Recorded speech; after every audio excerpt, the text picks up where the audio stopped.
할렐루야. 우리 주님 부활하셨습니다. 우리 주님 다시 사셨습니다. 우리가 함께 누리고 경험하는 이 부활의 기쁨은 우리가 지난 주일에 보냈던 그 부활절 그 하루로 끝나지 않습니다. 우리가 누리는 이 부활의 기쁨은 우리의 삶 가운데 지속적으로 경험되어야 하며, 그래서 우리는 늘 그 기쁨의 충만한 가운데 살아가야 하죠. 우리가 오늘 지키고 있는 이 주일, 주님의 날이 바로 이 부활의 기쁨을 우리가 계속 누리기 위한 의도적인 날이라고 할 수 있습니다. 지난 주일 우리 말씀을 통해서 주일이 곧 부활의 날이고, 그래서 우리는 주일을 부활절로 지켜야 된다라는 말씀을 우리가 함께 들었습니다. 이는 이 부활의 사건이 지나간 단순히 과거에 있었던 역사적인 사건으로만 생각되어지는 것이 아니라 오늘을, 현재를 살아가는 우리에게 있어서의 현재적 사건임을 나타낸다고 할 수 있습니다. 즉, 예수님의 부활하신 그 사건이 지금 우리의 개개인의 삶 가운데 영향을 주는 사건이 되어야 한다는 것이죠. 주일이 바로 그 일을 위해 우리로 하여금 지속적으로 그 주님의 부활을 기억할 수 있도록 돕는 날이 되는 것입니다. 우리가 그렇게 부활의 기쁨으로 살아가야 되는 그리스도인이죠. 자, 그렇다면 한 주간 여러분은 얼마나 그 부활의 기쁨을 누리며 살아오셨습니까? 얼마나 주님이 부활하신 그 부활의 감격 속에 그것을 경험하며 살아오셨습니까? 우리는 부활의 기쁨을 지속적으로 누리며 살아가야 함을 알고 있습니다. 하지만 정작 우리는 세상의 일들로 인하여서 그 기쁨보다는 불평과 불만, 절망과 좌절, 낭만과 고통 가운데 살아가고 있는 것은 아닙니까? 예수님의 제자들이 예수님이 돌아가신 이후 아직 예수님의 그 부활을 경험하지 못하였을 때 좌절과 절망 속에서 두려움에 빠져 있는 모습을 보이게 됩니다. 그것이 오늘 말씀 첫 시작에 이렇게 말씀하고 있죠. 이날 곧 안식 후 첫날 저녁 때 제자들이 유대인들을 두려워하여 모인 곳에 문들을 닫았더니, 두려움으로 인해서 문을 굳게 닫은 모습. 이것은 단지 그들의 겉으로 드러나는 모습일 뿐만 아니라 동시에 그들의 영적인 상태가 지금 어떠한지를 말해주는 그런 내용입니다. 아직 부활을 경험하지 못한, 그래서 그 부활의 능력을 체험하지 못한 그들의 영적인 상태가 마치 문을 굳게 닫은 그런 모습과 같다라는 것이죠. 여러분, 이러한 제자들의 모습이 혹여 우리의 모습은 아닙니까? 과연 우리는 얼마나 부활을 경험하며 부활의 기쁨을 누리고 있습니까?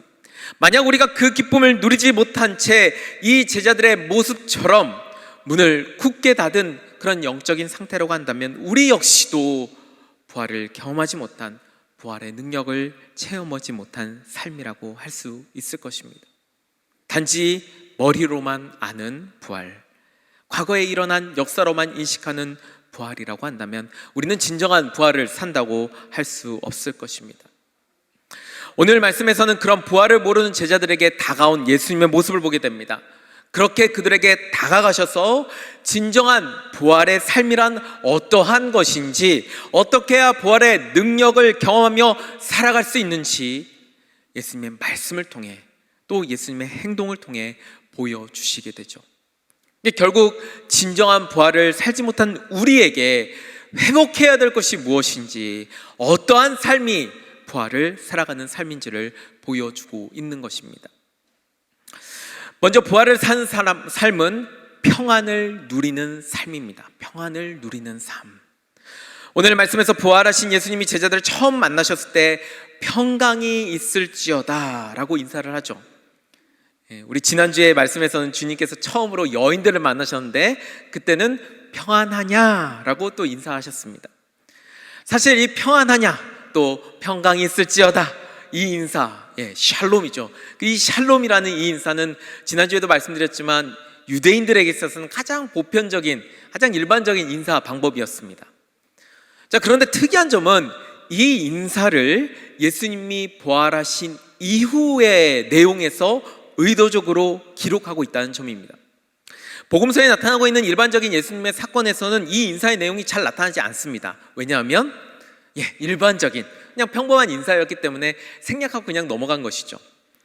그런데 예수님이 부활하신 이후 사건에서는 이 인사하신 모습이 의도적으로 기록되어 있는 것을 볼 수 있습니다. 오늘 우리가 함께 읽었던 말씀에도 짧은 말씀이지만 2번이나 예수님이 인사를 하신 모습이 담겨져 있죠. 그러니까 결국 이렇게 기록했다는 것은 기록한 복음서 저자들의 어떤 의도성이 담겨져 있다라고 해석할 수 있습니다. 바로 그 의도가 부활의 삶이 평안의 삶임을 나타내고 있는 것이죠. 우리가 부활을 산다는 것의 척도가 바로 평안의 삶을 누리고 있느냐, 여기에 달려 있다라는 것입니다. 물론 여기서 말하는 평안이라는 것은 세상에서의 말하는 평안과는 차원이 다릅니다. 예수님도 그 차이에 대해서 분명하게 말씀해 주셨죠. 요한복음 14장 27절 말씀입니다. 평안을 너에게 끼치노니 곧 나의 평안을 너희에게 주노라. 내가 너희에게 주는 것은 세상이 주는 것과 같지 아니하니라. 너희는 마음에 근심하지도 말고 두려워하지도 말라. 세상이 주는 평안과는 다름을 분명하게 말씀해 주고 있죠. 자, 그렇다면 세상의 평안가 아닌 부활의 삶으로서의 평안이라는 것이 과연 무엇을 말하는 것일까요? 사도 바울은 이에 대해서 이렇게 말씀해 줍니다. 로마서 5장 1절 말씀입니다. 그러므로 우리가 믿음으로 의롭다 하심을 받았으니 우리 주 예수 그리스도로 말미암아 하나님과 화평을 누리자. 사도 바울이 설명하는 그리스도인들이 누리게 되는 평안이란 바로 예수 그리스도의 그 십자가 은혜로 말미암아 우리의 모든 죄가 사해져서 의롭다 하심을 얻게 되므로 하나님과 우리의 관계가 회복되어서 누리게 되는 그 평안, 바로 이것이 그리스도인들이 누리는 평안이라는 것이죠. 예수님이 지금 말씀하신 평안이 바로 이것인 것입니다. 이것이 오늘 본문에 나와 있는 제자들의 모습을 통해서 분명히 나타납니다. 제자들이 예수님의 그 십자가의 죽음을 봅니다. 그리고 나서 그 마음에 죄책이 가득하죠. 우리가 스승을 죽였다, 배반했다라는 마음으로. 그래서 그 죄책감으로 인해서 괴로움과 두려움과 실망과 절망과 허무와 좌절과 고통과 아픔과 같은 온갖 부정적인 마음들이 그 내면 안에 강력하게 자리 잡게 됩니다. 그것을 도저히 이겨낼 수가 없었죠. 그랬던 그들인데 그들이 예수님의 부활을 체험하면서 그 안에 있던 그 모든 부정적인 요소들이 물러가게 되는 경험을 하게 됩니다. 죄책에서 완전히 벗어나는 경험을 하게 되었던 것이죠. 바로 예수님이 말씀하셨던 진정한 평안이 그 예수님의 부활하심을 경험하면서 그들에게 직접적으로 찾아오게 되었던 것입니다. 바로 이것이죠. 진정한 평안은 그런 영적인 죄책으로 완전히 벗어나 그것을 통해서 누리게 되는 그 평안. 더 쉽게 얘기한다면 예수 그리스도의 십자가 구원 사건을 통해서 누리게 되는 그 평안, 바로 그것을 말하는 것입니다. 그래서 예수님께서 세상이 줄 수 없는 평안이다, 나만이 줄 수 있는 평안이다 라고 말씀해 주셨던 것입니다. 결국 우리가 참 평안을 누리게 되는 삶이 된다고 하는 것은 이런 죄의 굴레에서부터 벗어나는 삶을 말하는 것이죠. 바로 이 평안을 누리며 사는 삶이 우리가 진정으로 부활을 살아가는, 부활의 능력을 경험하는 삶이 되는 것입니다. 특별히 이러한 주님이 주시는 평안을 누리기 위해 우리가 해야 될 일이 한 가지 있습니다. 그것이 무엇이냐면 우리의 연약한 마음을 인정하는 마음입니다. 우리의 죄악된 마음을 인정하는 마음입니다. 우리의 약함을 주님 앞에 가지고 가야 되는 마음인 것이죠. 예수님이 그들에게 인사하신 후에 가장 먼저 그들에게 행하신 일이 무엇이냐면 손과 옆구리를 보여주십니다. 왜 보여주셨을까요? 예수님께서 제자들의 잘못을 책망하시려고 보여주셨을까요? 자신이 당한 수치가 이런 것이다라는 것을 보여주시기 위해 보여주셨을까요? 네, 그것이 아닙니다. 예수님께서 그렇게 보여주신 것, 그렇게 행하신 것은 예수님께서 용서하신다라는 그 마음을 보여주시기 위해서였습니다. 그것을 분명하게 나타내는 것이 이 일에 대한 반응으로 제자들은 기뻐하였다라고 말씀하고 있습니다. 제자들이 그 상처를 처음 보았을 때 분명 처음에는 찔렸을 겁니다. 아, 우리 때문에 저렇게 되셨어. 우리 때문에 저 상처를 안게 되셨어. 하지만 예수님은 그 상처를 가지고 제자들을 지적하지 않습니다. 오히려 자신의 부활의 증거로 지금 삼고 계시죠. 바로 그 일로 인해서 그들은 죄책으로부터 완전히 벗어나는 경험을 하게 되었습니다. 그 잘못이 있고 그 잘못을 인정하고 되레 그 잘못들이 예수님의 승리의 증표가 됨을 통해서 그 죄책으로부터 완전히 벗어나게 되는 경험을 하게 되었던 것이죠. 바로 우리가 참 평안을 누리기 위한 길이 여기에 있습니다. 우리의 약점, 우리의 연약함, 우리의 부족함, 그것을 솔직하게 인정하고 그것을 직면하고 들추어내서 하나님 앞에 가져가는 그 태도, 그것이 우리 가운데 필요하다는 것이죠. 그럴 때 우리에게 진정한 참 평안을 누릴 수 있게 되는 것입니다. 평안을 누리시는 성도 여러분 되시기를 축복합니다. 주님이 우리를 구원해 주셨습니다. 주님이 우리 죄를 사해 주셨습니다. 그러니 우리는 평안할 수밖에 없습니다. 세상이 줄 수 없는 오직 주님만이 주실 수 있는 평안을 누릴 수 있게 된 것이죠. 그렇기에 우리의 상황이 어떻든, 우리의 환경이 어떻든 가장 먼저는 변하지 않는 그 십자가의 은혜, 십자가의 사랑이 우리 가운데 있음을 기억하며 그 평안을 누리신 성도 여러분 되시기를 축복합니다. 평안을 누리는 삶이 부활을 사는 삶입니다. 다음으로 부활을 사는 삶은 사명을 따르는 삶입니다. 예수님이 그렇게 제자들에게 인사하시고 또 자신의 손과 옆구리를 보여주심을 통해서 자신의 부활하셨음을 증거하신 후에 다음과 같이 말씀하시게 됩니다. 너희에게 평강이 있을지어다. 아버지께서 나를 보내신 것 같이 나도 너희를 보내노라. 사실 좀 굉장히 의아한 말씀입니다. 왜냐하면 지금의 상황은 부활하신 예수님이 제자들과 처음 만나는 장면입니다. 처음, 정말 오랜만에 힘들고 어려운 이 시기를 거친 다음 만났습니다. 그럼 무엇을 해야 될까요? 안부도 묻고 격려도 하고 힘들었을 텐데 서로 위로도 하고 그래야 되지 않을까요? 그런 사랑의 교제를 나누는 모습이 어떻게 보면 당연한 모습일 것입니다. 그런데 예수님은 되레 그런 교제보다는 제자들에게 사명을 강화하는 말씀을 하시게 됩니다. 왜 이런 말씀을 지금 하시고 있는 것일까요? 그것은 바로 예수님이 부활하신 이후에 제자들에게 찾아오신 가장 큰 목적이 그들의 사명을 기억하게 하기 위함이었기 때문에 그렇습니다. 사실 제자들은 이미 예수님이 주신 사명을 잃어버린 지 오래되었습니다. 예수님이 십자가에 달려 돌아가신 후에 그들이 더 이상 예수님이 자신에게 주셨던 그 사명을 기억하고 실천해야 한다는 생각을 전혀 지금 못하고 있었던 상황이었습니다. 방 안에 들어가서 굳게 문을 닫고 있는 상황이었죠. 사명은커녕 지금 자기들 살기에 급급했던 그들의 모습이었습니다. 그런 그들을 향해서 다시금 예수님은 사명을 재언급하시고 있는 것입니다. 얼른 문을 박차고 일어나 주님이 주신 복음을 전파하라. 이것이 그들에게 진정으로 필요한 말씀이었던 것이죠. 부활을 경험한 그들에게 진정으로 필요한 말씀이었던 것입니다.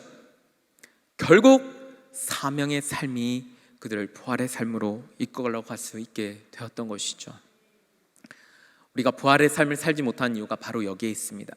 사명에 근거한 삶이 되지 못하기 때문이죠. 주님이 우리에게 주신 사명을 붙잡고 살지 못하면 우리는 세상을 붙잡고 살아가게 되어 있습니다. 주님이 우리에게 주신 그 사명 붙잡지 못하면요, 우리는 세상을 붙잡고 살아갈 수밖에 없습니다. 예수님이 이런 말씀을 하셨죠. 마태복음 6장 31절 32절 그러므로 염려하여 이르기를 무엇을 먹을까 무엇을 마실까 무엇을 입을까 염려하지 말라. 이는 다 이방인들이 구하는 것이라. 이방인들이 걱정하는 그 걱정하지 말라고 하시죠. 이방인들이 염려하는 그 염려하지 말라고 하십니다. 그러한 것은 다 세상 사람들이 하는 일이라고 말씀합니다. 그런 것들은 주님을 모르는 사람들이 추구하는 삶이다라고 이야기를 하십니다. 예수님은 믿는 자들의 구함이 이와 같아야 한다고 말씀하시죠. 33절 말씀입니다. 그런즉 너희는 먼저 그의 나라와 그의 의를 구하라. 그리하면 이 모든 것을 너희에게 더하시리라. 바로 이것이 믿는 자들이 추구해야 될 삶, 믿는 자들이 붙잡아야 할 삶임을 분명하게 말씀해 주고 계신 것입니다. 사명의 삶인 것이죠. 물론 이 사명의 삶이라는 것이 세상에서 나에게 주어진 일들에 대해서 등한시하거나 그냥 대충 해도 된다는 말씀은 절대 아닙니다. 사명의 삶이라는 것은 우리가 어느 곳에 있든지, 어떤 위치에 있든지, 어떤 상황 가운데 놓여 있든지 우리가 그 사명을 놓지 않고 그곳에서 주님을 드러내고 증거하는 삶이 되어야 한다는 것을 말씀하는 것입니다. 부활의 주님을 우리가 경험했다면 우리는 그 부활의 주님을 우리의 삶 속에서 드러내야 하는 것입니다. 부활의 주님이 우리와 함께 하심을 우리의 삶의 모습을 통해서 모든 사람들이 볼 수 있게 해야 한다는 것이죠. 그러니 어떻게 보면 세상에서 나에게 주어진 일에 내가 더 열심히 해야 됩니다. 더 성실하게 해야 되고요, 더 바르고 정직하게 해야 합니다. 나의 모습을 통해서 주님의 모습이 드러나시기에 우리는 세상에서 더 열심히, 더 정직하게 살아가야 한다라는 것이죠. 주님이 우리를 보내십니다. 주님이 우리를 파송하십니다. 우리는 그러한 사명을 가진 자들입니다. 우리가 부활을 살지 못하는 것은 사명을 붙잡지 않고 세상을 붙잡고 있기 때문입니다. 사명을 붙잡고 살아가는 성도 여러분 되시기를 축복합니다. 사명을 내 삶의 목적으로 삼고 살아가는 성도 여러분 되시기를 축복합니다. 우리가 사명을 붙잡을 때 우리의 삶은 주님 그 부활의 영광 속에서 살아가는 삶이 될 것입니다. 마지막으로 부활을 사는 삶은 성령 임재 속에 살아가는 삶입니다. 예수님이 그렇게 사명에 대한 말씀을 마치시고 곧바로 한 가지 좀 특이한 행동을 하십니다. 그것은 바로 숨을 내쉬는 모습입니다. 그냥 일반적으로 숨을 들었다 내쉬었다 하는 그런 게 아니고요, 후 하고 바람을 부는 그런 모습이었습니다. 왜 그렇게 하셨는가? 네, 바로 다음 절에 그 내용이 있죠. 22절에 성령을 받으라. 여기서 성령은 헬라어로 푸니마인데요, 이 단어는 숨이란 뜻도 함께 가지고 있습니다. 그러니까 예수님께서 성령을 보내주시는 그 모습을 단어의 또 다른 뜻인 숨을 통해서, 숨을 내쉼을 통해서 표현하신 것이죠. 결국 이 장면은 성령 임재 사건입니다. 성령 수요 사건입니다. 우리가 보통 성령 임재 사건을 생각하면 사도행전에 나와 있는 마가다락방의 그 사건을 보통 떠올리게 되는데요, 사도 요한은 예수님이 부활 이후의 사건에서도 이 성령 임재 사건이 또 한 번 있었음을 분명하게 말해주고 있습니다. 자, 그렇다면 왜 이 상황에서 성령 수요 사건을 행하시게 된 것일까? 그것은 바로 앞에 있는 모든 일들의 전제 조건이, 이 일들은 성령을 통해서 일어난 일이기 때문에 그렇습니다. 죄의 문제를 해결받고 참 평안에 들어서는 일, 이것은 성령의 역사하심을 통해서 일어나게 됩니다. 그래서 성령의 열매 가운데는 화평이 있죠. 화평, 평안이 있습니다. 또 우리가 사명을 가지고 복음을 전하는 일 역시 성령 임재를 통해서 일어나게 됩니다. 그래서 사도행전에 보면 성령이 임하시면 땅까지로 내 증인이 되리라 라고 말씀하고 계시죠. 결국 앞에서 일어났던 그 모든 일들, 성령님이 우리 가운데 계시지 않으면 결코 일어날 수 없는 일인 것이죠. 그래서 예수님께서 마지막으로 제자들에게 말씀하는 것입니다. 성령을 받으라. 결국 우리가 부활의 삶을 살아가기 위해서는 성령님과 동행하는 삶이 되어야 합니다. 성령님의 임재 안에 거하는 삶이 되어야 됩니다. 그럴 때 우리는 진정한 부활의 삶으로 살아갈 수 있게 되는 것입니다. 만약 성령의 임재 안에 거하지 못하면 우리의 삶은 어떻게 될까요? 갈라디아서 5장 16절에서 사도 바울은 이렇게 이야기합니다. 너희는 성령을 따라 행하라. 그리하면 육체의 욕심을 이루지 아니하리라.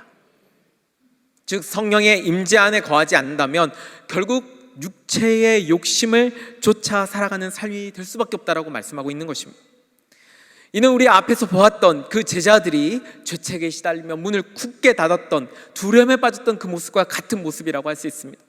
죄의 굴레에 빠져 부활을 전혀 모르는, 부활의 능력을 전혀 경험하지 못했던 그런 모습이라고 할 수 있는 것이죠. 그렇게 성령의 임재 안에 거하는 삶이 진정한 부활을 사는 삶이 되는 것입니다. 성령의 임재 안에 늘 거하는 성도 여러분 되시기를 축복합니다. 그 임재 안에 거하는 것이 우리에게 가장 큰 은혜이며 가장 큰 복이 됩니다. 예수님은 그것을 아셨기 때문에 하늘로 승천하시면서 성령님을 우리에게 선물로 주셨던 것이고, 성령을 통해 진정한 복의 길로 갈 수 있게 하셨던 것이죠. 우리가 이것을 기억하고 늘 성령의 임재 안에 거하는 삶을 통해 부활의 삶을 살아가는 성도 여러분 되시기를 축복합니다. 유진 피터슨 목사님이 쓰신 책 중에 오늘 설교의 제목과 똑같은 제목의 책이 있습니다. 부활을 살라라는 책이 있는데요, 그 책에 보면 이런 이야기가 있습니다. 무엇보다 우리가 그리스도인의 삶을 살면서 성숙해질 수 있는 토대는 바로 예수님의 부활이다.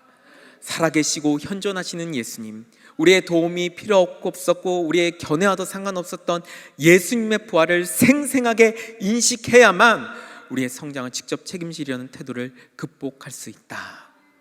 그렇습니다. 이 어둡고 복잡하고 혼란한 이 땅 가운데서 우리가 그리스도인으로서 바로 설 수 있고 성장할 수 있고 성숙할 수 있는 그 토대는 바로 예수 그리스도의 부활을 통해서 가능합니다. 그것이 우리가 부활을 살아가야 되는 이유가 되는 것이죠. 부활을 사십시오. 부활을 늘 기억합시다. 부활의 능력을 의지합시다. 평안을 누리는 삶을 통해, 사명의 삶을 통해, 그리고 무엇보다도 성령 임재 안에 거하는 삶을 통해 우리가 이 부활을 사는 삶이 되어야 할 것입니다. 예수 그리스도의 부활의 사건을 저 기억 속에서 추억하는 그런 삶이 아니라 오늘을 살아가는 우리에게 살아 숨쉬는 생생한 사건이 될 수 있도록 그렇게 부활을 살아가는 성도 여러분 되시기를 축복합니다. 부활의 능력으로 승리합시다. 부활의 능력으로 승리합시다. 부활의 능력으로 승리합시다. 기도하시겠습니다. 부활의 주님께 모든 영광과 찬송을 올려드립니다. 주님은 무덤 문을 박차시고 사망 권세를 이겨내시고 우리를 위해 부활하셨습니다. 하지만 우리는 이 땅에서의 삶의 걱정과 어려움들, 고난과 절망으로 인하여 그 부활을 경험하지 못하며 부활의 능력 안에 거하지 못하였음을 고백합니다. 부활을 사는 삶이 되지 못하였습니다. 주여, 우리를 긍휼히 여기시사 우리에게 다시금 그 부활의 능력 안에 거하는 삶으로 이끌어 주시옵소서. 참 평화를 누리는 삶, 사명을 감당하는 삶, 성령의 임재 안에 거하는 삶이 되게 하여 주셔서 진정으로 부활을 사는 우리의 삶이 되게 하여 주옵소서. 부활의 기쁨이 그저 과거에 갇혀있는 사건이 아닌 지금 이곳에 함께하는 예배하는 우리 모두에게 충만하게 임하여 주옵소서. 부활을 통해 우리에게 진정한 소망이 되어주신 우리 주 예수 그리스도의 이름으로 기도합니다. 아멘.